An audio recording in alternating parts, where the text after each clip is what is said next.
They said the dragon had found peace. They said the empire had changed. But peace never truly stays still. It shifts like light through smoke, calm on the surface, chaos beneath. And in the silence that followed healing, something darker began to breathe again. 3 nights after the containment breach, Ashenclaw spoke in his sleep. The lab's audio sensors picked up a low rumble that turned into words. At first it was noise, like thunder rolling backward. Then came a pattern, syllables forming across frequencies no human throat could make. Pain. Not gone, the voice said. It sleeps. The translation software stuttered. The alien technicians looked at each other, unsure whether to fear or marvel. Marcus was already there, leaning forward on a chair beside the dragon's new open habitat. "You're dreaming again," he said softly. "It's all right. Dreams don't mean you've failed." Ashenclaw blinked, slow and tired. "Dreams burn," Marcus nodded. "Sometimes they have to, before they can light the way out." The moment the news broke that the void Drake could speak, the Empire's networks exploded. Scholars, priests, and politicians argued across thousands of star systems. Some said it was proof that humanity had unlocked something divine, that compassion was evolution's next step.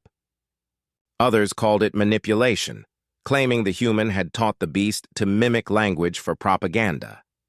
Every broadcast repeated the same headline: "The dragon speaks." The Emperor, Valorous III, stood on his balcony above the Crystal City, looking out as light carriers streamed through the sky. "I wanted hope," he murmured to Zixthera, who stood beside him. "But hope always brings fear as its shadow," she nodded. "The Council is restless. Lord Kor speaks loudly of containment protocols. He claims the creature is a weapon wearing peace-like skin." The Emperor sighed. "He sees only what power teaches him to see." He turned away. "Keep Marcus close. The storm is coming." In the days that followed, Lily began visiting again. She was 9 now, bright, brave, a child who had seen too much, but refused to let fear win. The dragon's hangar had been expanded, sunlight filtering in through panels of polarized glass.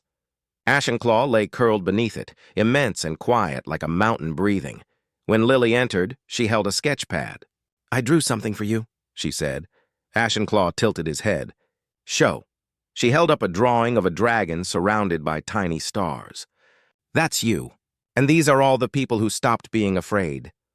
The dragon blinked, slow and deliberate. "Pretty." Then after a pause, "I like stars." Marcus watched from the observation bridge above. For all the Empire's machines and medicine, this was the true miracle, a wounded child and a wounded creature, both finding light again. But beneath the shining towers, shadows were moving. Deep under the city, in the engine-level tunnels, a group of soldiers and engineers gathered around a holographic table. Lord Kor stood at the center, his pale hands folded behind his back, eyes cold and patient. "The Emperor's compassion has made us weak," he said. "That creature is no ally. It is a weapon that hasn't been aimed yet." An officer hesitated. "My lord, it saved his life." "The footage—" Kor's gaze cut through him like a blade. "Footage can be fabricated. What cannot be faked is instinct. A predator stays a predator." He tapped a holographic button. The projection of Ashenclaw appeared, his form outlined in crimson. "We'll remind them, subtly. We don't need chaos, just one spark of doubt." "What do you suggest?" Kor smiled faintly. "Dreams. Let's make the dragon dream again." In the upper labs, the sabotage began quietly.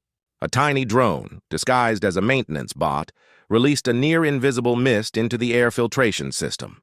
Not a poison, not a chemical weapon, but something far more insidious, a nanotech resonance field designed to mimic emotional stress patterns in neural networks. Its purpose was simple: to amplify fear. No one noticed at first, but by the 4th night, Ashenclaw stopped sleeping. His breathing quickened. His tail twitched in restless circles. Monitors flared with irregular patterns. The dragon's dreams turned violent. Not memories this time, but visions that weren't his own. He saw cities burning, people running, and his own claws painted in fire. He heard voices whispering from shadows. You were never healed. You were built to destroy. Marcus found him awake one morning, scales slick with condensation. You're shaking, he said gently. The dragon's eyes flickered with panic. Something inside. Not dream. Not me. Marcus felt a cold knot in his chest. Then someone put it there. That same day, the security team traced a signal to the lower tunnels, a ghost code buried deep in the infrastructure. Marcus joined them, against protocol. Sir, this area isn't safe, one guard warned. Neither is letting fear grow unchecked, Marcus replied. They descended into the dark, long corridors lined with humming pipes, the air thick with dust and engine heat. At the far end, they found an access console glowing faintly red. Inside, the corrupted data pulsed with a familiar pattern, the same neural frequencies as Ashenclaw's trauma waves. It's not a hack, Marcus said grimly. It's a mirror. They're reflecting his pain back at him. Then came the explosion. A hidden charge detonated above them, tearing the corridor apart. Marcus was thrown backward, slamming against the wall. Alarms screamed. Smoke and fire poured in. Through the haze, he saw armored figures moving, assassins again. He pulled his comm and shouted, Ashenclaw! It's me! Don't come here! But it was too late. The dragon heard his voice, faint through static and fire. The sound of pain, the scent of smoke, the echo of fear. It all collided inside his mind like old ghosts returning, and something ancient woke. The sky split open as a massive shadow tore through the clouds. Wings spread, light scattering across their edges. Alarms blared through the capital as Ashenclaw descended, his roar shaking the air itself.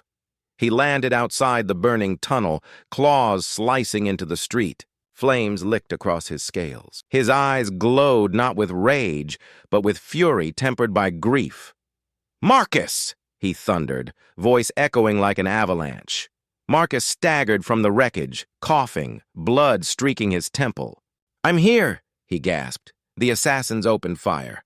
Bullets and plasma bolts ricocheted off the dragon's hide. With one sweep of his wing, Ashenclaw sent a shockwave that flattened the attackers without killing them.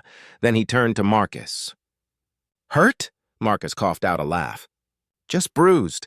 You came. Always, said the dragon. Hours later, the council chamber filled again.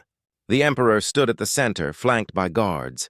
Marcus and Zixthera entered together, their faces lined with exhaustion. Lord Kor was already there, pretending calm. The beast endangered the city, he declared. Its presence invites chaos. Marcus stepped forward. You caused the chaos, he said. You infected his mind. I found your tech in the tunnels. Proof? Kor asked coolly. Zixthera activated a holopad. The recording projected into the air. Kor's face, his voice, his plans spoken clearly. Gasps rippled through the chamber. The Emperor turned slowly toward his counselor. You used fear as a weapon, he said. You sought to destroy what gave us hope. Kor's expression twisted. Hope makes us weak, he shouted. You cannot build an empire on feelings. The Emperor's voice hardened. No, but you can lose one without them. Guards moved. Kor struggled, shouting curses, before they dragged him away into the shadows. That night, the city lights dimmed in tribute. Marcus stood beside Ashenclaw in the hangar, the dragon's wounds already closing, faint steam rising where new scales grew. I thought I'd lost you again, Marcus said quietly. Ashenclaw lowered his head until his eye was level with the man. Not lost, found, Marcus smiled. You sound more human every day. The dragon's tail flicked lightly, amusement in his tone. Or you sound more dragon. They both laughed softly, the sound echoing under the dome. Then the dragon said something that silenced Marcus completely. When I sleep now, he said, I dream of voices, yours, the child's, even the Emperor's, not pain, not fire, just light. I think this is what healing sounds like. Marcus felt tears rise and didn't hide them. Then maybe you're teaching us all how to dream right. Months later, the Empire changed forever.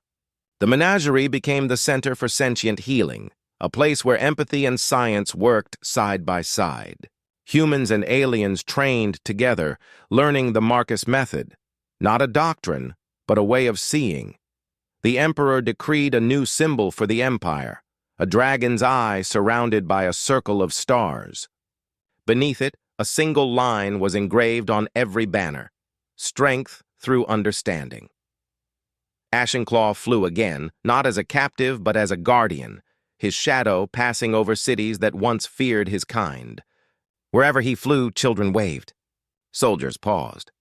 People remembered that power doesn't always roar. Sometimes it listens. Years passed. Lily grew older. Marcus's hair grayed. The world healed in quiet ways. Then one morning, as the sun rose over the imperial capital, every communication array across the system detected a signal from beyond known space, faint but deliberate, rhythmic, unmistakably alive. Scientists scrambled to decode it. It wasn't words this time. It was song. Marcus listened to the playback, his eyes misting. Ashenclaw's voice filled the air. I am free. I am fire and light. I remember love. The Emperor stood beside him, silent. He found his own sky, Marcus said softly. Yes, the Emperor replied. And because of him, so did we. Marcus smiled faintly, whispering the words the dragon once taught him. Not alone. And for the first time in a long, long age, the Empire's heart burned, not with conquest, but with compassion.